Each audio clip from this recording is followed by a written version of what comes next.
Hey everyone, so this week I chose to focus on Vancouver, British Columbia, a city that has become a focal point in the fight against drug-related deaths. As Paul Moakley reports in Time in 2021, anyone who wants to find drugs can find drugs. And this stark reality frames Vancouver's approach. So instead of relying solely on punishment, the city has embraced a combination of public health strategies, harm reduction, and community support. Uh, Vancouver's efforts include safer supply programs, supervised consumption sites, and outreach services that connect people with treatment and housing.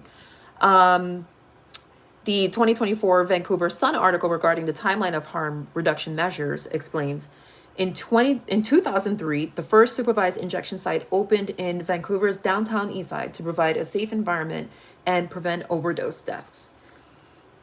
So this historic step laid the foundation for a broader harm reduction framework. The CBC British Columbia video, Canada's first safe drug supply plan, doesn't go far enough. It illustrates a real world impact. Dr. Bonnie Henry states, yes, it should, meaning the program. For some people, make a big difference in terms whether they need to come into a clinic or a pharmacy or go someplace to access medications on a daily basis. So this basically highlights the goal of reducing barriers to life-saving medications. What's also striking and honestly a bit jarring, that as part of the safe supply initiatives, Vancouver city officials have handed out free meth, heroin, and cocaine on the downtown east side to highlight the toxic street supply. I don't think this happens anymore, but according to the video, the reporter notes, but in the fine print of the province's policy, only opioid replacement will be offered at first, including fentanyl patches. That first phase alone is expected to take up to 2 years, and it won't include stimulants or prescribed heroin.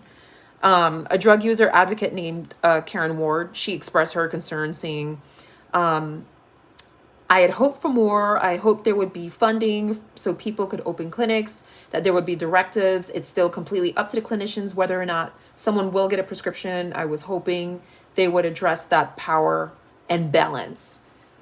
Okay, so these quotes really capture the complexity and controversy of Vancouver's approach. It's bold and life-saving, but also tightly constrained by policy and implementation realities, and basically unheard of in the United States. While it's asinine to some, I think the balance between prevention and recovery is evident. Safer supply programs aim primarily to prevent death by replacing a toxic street supply with regulated alternatives. And as the Vancouver Sun article notes, let me see.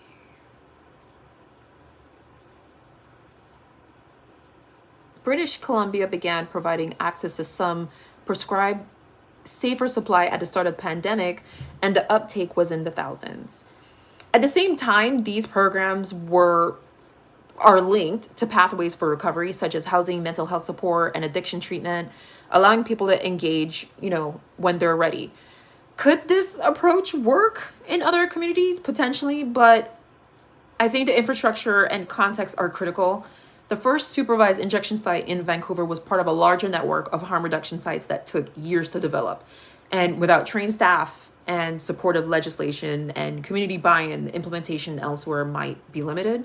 The video also captures the concern by Karen Ward, and who is the drug user advocate. And at the end of the day, these advocates believe that access and equity remain essential challenges. What I find most innovative and impactful is the city's pragmatic focus on keeping people alive first. Vancouver doesn't insist that individuals immediately stop using substances. Instead, it prioritizes safety and dignity. And as the Vancouver Sun article explains regarding the supervision of these consumption sites, they provide a safe environment and prevent overdose deaths. So while connecting participants to social services, this dual approach is both compassionate and evidence-based for them. However, I do see major gaps remaining. I think the phases of the Safer Supply program focus largely on opioids, not stimulants or prescribed heroin, which limits the reach. Funding, clinician discretion, and regional disparities create barriers for some populations, as noted in the video. Quote, there is also criticism these measures fall short in actually preventing deaths, failing to break down barriers. So basically, the goal is contradicted here, because while they are aiming to meet these measures, they do fall short in preventing deaths, which was the whole plan of the directive in the first place. I think addressing these gaps with consistent funding, expanded eligibility, and robust social supports could strengthen the program further. In conclusion, Vancouver demonstrates harm reduction when implemented with evidence, courage, and care could save lives. And the city's approach is not a cure-all, but as Moakley emphasizes in the Time article, keeping people alive long enough to access support is essential. And Vancouver shows us that public health strategies rooted in dignity and a viewpoint of being pragmatic can change lives, one safer dose, one safe space at a time.